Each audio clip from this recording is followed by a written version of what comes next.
Assalamualaikum warahmatullahi wabarakatuh, Miss Mei. Waalaikumsalam Bu Sas. Sebelumnya saya mohon maaf ya, Miss Mei sudah mengganggu waktunya. Mungkin di sela-sela kesibukan Miss Mei ini saya ingin bercerita. Di sini Ya, ada saya boleh. di kelas saya ini saya ada sedikit masalah, Miss Mei. Kira-kira Mas- bisa enggak Miss Mei mendengarkan apa masalah saya untuk hari ini, Miss Mei? Tentu Bu Sas, silahkan. Apa permasalahan yang sedang Bu Sas hadapi hari ini? Iya, baik Miss Mei. Begini Miss Mei, saya kan mengajar di kelas 4 ya Miss Mei. Jadi Ya. saya ini ada mengajar seorang anak inklusi. Dia Mm-mm. itu anak inklusi pindah dari SDLB. Mm-mm. Mungkin dia kalau seandainya untuk kadar membaca, menulis, itu Mm-mm. pandai Miss Mei.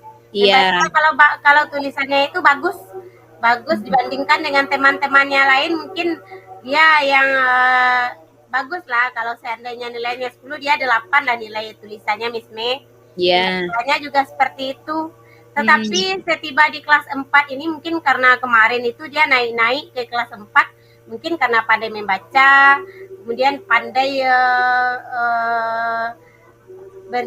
sedikit berhitung dengan angka-angka yang masih sederhana. Mm-mm. Kemudian dia menulis, Pak, tulisannya bagus, itu dia menaik ke kelas 4, Miss Mei.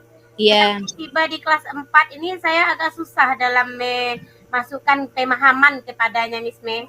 Mm-mm. Ketika saya kan nampak kemarin ini kan sudah ujian mid semester. Itu nampak Mm-mm. pada lembar-lembar ujiannya itu kadang-kadang lain ditanya, lain pula yang dijawab Miss Mei. Jadi Mm-mm. nampaknya pemahamannya terhadap pembelajaran yang saya berikan ketika latihan hari-hari pun Mm-mm. dia itu agak terlambat selesainya Miss Mei. Dia Oh harus gitu. dibimbing secara khusus baru dia selesai latihannya ini Miss Mei. Bagaimana itu Miss Mei? Oh gitu ya Bu Sas ya. Kira-kira menurut Bu Sas apa sih faktor penyebab yang menyebabkan nilai anak inklusi tersebut rendah? Bisa nggak Bu Sas ceritakan? Faktor-faktornya mungkin karena anak ini dia memang anak inklusi, Mm-mm. uh, anak inklusi ya Miss Mei. Jadi Ya. dia pemahamannya agak kurang. Mm-mm. Dia kurang memahami pelajaran Miss Mei. Itu Oh gitu. faktornya. Kemudian dia itu kan namanya anak inklusi, dia sering tidak fokus dalam belajar. Kemudian Mm-mm. dia itu dengan saya itu harus face to face Miss Mei dan Oh belajar gitu. ya, face to face dalam belajar itu kalau kalau kita duduk ke tempat dia baru dia mau mengerjakan. Kita datang ke bangkunya baru dia mau mengerjakan. Kita tanya, kita suruh baca satu-satu, ini apa jawabannya Rafa. Kalau Mm-mm. seandainya ini ABC, dia namanya Rafa, Miss Mei. Kalau Oh ABC, Rafa. tahu dia jawabannya, Mm-mm. tetapi dia itu agak apa namanya tuh, yang bentuk-bentuk pendek aja mungkin tahu dia jawabannya, tapi dalam pemahaman yang lebih panjang itu agak sulit ya, Miss Mei. Oh gitu. Jadi Rafa ini kategorinya apa inklusinya Bu Sas? Inklusinya dia lambat belajar, Miss Mei. Oh slow learner ya? Iya. Oh gitu, baiklah. Jadi kira-kira apa rencana Bu Sas untuk mengatasi permasalahan tersebut? Apa solusinya yang ada dari Bu Sas? Solusinya itu saya akan memanggil orang tuanya Miss Mei. Mm-mm. Yang selama ini kan memang perhatian orang tuanya sudah khusus juga kepadanya, dia tahu Mm-mm. kemampuan anaknya, tetapi ini mungkin agak sedikit lebih di sering saya panggil orang tuanya Miss Mei Oh untuk iya. mengajarkan pemahaman kepada anaknya. Kemudian Mm-mm. saya akan memberikannya Mm-mm. buku-buku tambahan yang bisa sebagai bahan bacaan. Kemudian ada pertanyaan-pertanyaan. Ada buku AKM namanya Miss Mei. Oh Buku ya. AKM ini anak kelas 4 kan takutnya nanti di kelas 5 dia ANDK. Mm-mm. Dia beberapa bulan di kelas 5 kan ANDK. Mm. Memahami infografis, Mm. kemudian bagaimana cara menjelaskan poster ataupun yang lain-lainnya itu memang perlu pemahaman Miss May. Jadi nanti gitu. saya akan memberi itu kepada orang tuanya Miss May. Dikirimkan buku ANBK dan mengatakan kepada orang tuanya ini harus dibahas paling tidak 3 soal sehari. Baik itu numerasi dan literasi supaya pemahaman anak kita ini lebih meningkat gitu Miss May. Wah, bagus sekali ya rencana Bu Sas dengan memberikan berbagai tahapan untuk membantu si Rafa ini dalam memahami pembelajarannya. Baiklah Bu Sas, kira-kira dari rencana yang Bu Sas berikan tadi, apa ukuran keberhasilan dari rencana Bu Sas itu? Kira-kira kalau dari skala 1 sampai 10, berapa nilai yang ingin dicapai untuk Rafa menurut Bu Sas? Iya, paling tidak kalau seandainya sekarang dia berada di angka 5, Miss May, saya paling tidak ingin dia itu berada di angka 7 atau di angka 8 saja dulu Miss May. Di angka 8 itu target ANBK ini Miss May. Target nanti dia mengikuti ANBK di kelas 5. Nanti iya. Jadi untuk mencapai angka 8 menurut Bu Sas ini, apakah apa yang akan Bu Sas lakukan? Ya, ide apa Miss May? Ide-idenya Miss May? Ya, mungkin ide-idenya solusi rencana Bu Sas supaya Rafa ini berhasil mencapai angka 8. Selain tadi koordinasi dengan orang tua, memberikan latihan itu, apa lagi kira-kira? Iya, saya akan di jam-jam setelah belajar secara klasikal Miss May, itu saya akan meninggalkan dia agak 30 menit. Itu saya akan membahas berbagai macam soal dengan Rafa ini. Kemudian saya akan koordinasi dengan wali kelas sebelumnya, kelas 3, bagaimana dia menghadapi Rafa ini sebelumnya. Kemudian saya juga akan berkolaborasi dengan kepala sekolah Miss May. Mungkin juga dengan guru kelas 5 Miss May. Supaya nanti guru kelas 5 ini dia tidak terkejut melihat kemampuan Rafa nantinya. Iya. Wah, bagus sekali ya rencana Bu Sas. Berarti Bu Sas berkomitmen terhadap rencana aksi ini. Dan Bu Sas juga bisa berkolaborasi dengan rekan sejawat dan kepala sekolah tadi ya. Iya. Ya, bagus sekali. Jadi, kapan rencananya hal ini Bu Sas lakukan? Ya, ini akan saya lakukan secepatnya Miss May. Mungkin dalam waktu seminggu atau 2 minggu ini saya akan segera memanggil orang tuanya. Kemudian memberikan buku AKM yang mungkin di buku itu dia sudah saya sudah dapatkan dari ibu pustaka, kepala pustaka. Ya, baiklah. Berarti kita sudah menemukan solusi dari yang permasalahan yang Bu Sas temukan ya Bu Sas. Semoga rencana Bu Sas dapat berjalan dengan lancar dan dapat membantu Rafa memahami pembelajaran yang Bu Sas berikan. Iya, Miss May. Iya. Ya. Baiklah Bu Sas, karena saya hari ini ada pembelajaran lain, kita cukupkan sesi coaching kita sampai di sini ya. Apa ada pertanyaan lagi?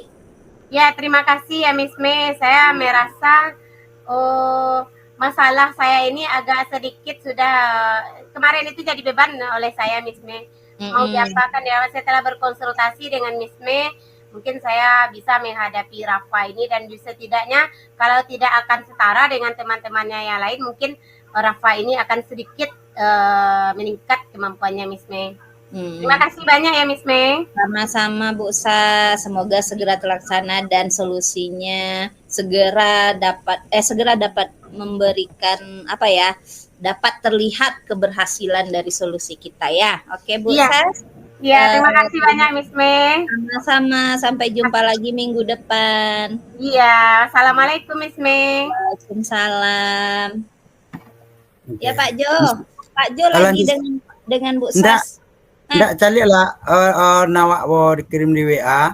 Kalau awak beko sama Bu Sas, beko nampak Miss May beko di tengah-tengah, jadi nggak mantap videonya. Kok bisa kan berdua-dua saya nampak gitu. Dia lah Jo Miss May Saya tunggu loh, calik di WA tuh ketujuh nak bantu itu kan rancak beko berdua, saya nampak di video awak tuhnya gitu. Ya, encak aja Miss May. Miss May ini is the best. Yalah. Baiklah, saya jadi coach lagi Bu Sas, jadi coachnya ya. Oke. Silakan Bu Sas. Ya, Assalamualaikum warahmatullahi wabarakatuh. Waalaikumsalam. Bu Sas, apakah Bu Ya, Sas sibuk hari ini? tidak Miss Mei. Kemarin Miss Mei juga memanggil saya, kira-kira ada apa ya Miss Mei? Iya, saya mau konsultasi Bu Sas, mau bercerita tentang kejadian yang kemarin saya alami. Apakah Bu Sas ada waktu? Iya, ada. Silakan, ada masalah apa Miss Mei, Miss Mei? Kemarin kan saya dapat teguran ini dari kepala sekolah kan Bu Sas. Ya, Jadi saya kan melakukan supervisi dengan ya, pengawas. ya. Kemudian ketika saya mengajar, saya itu tidak pakai buku teks sehingga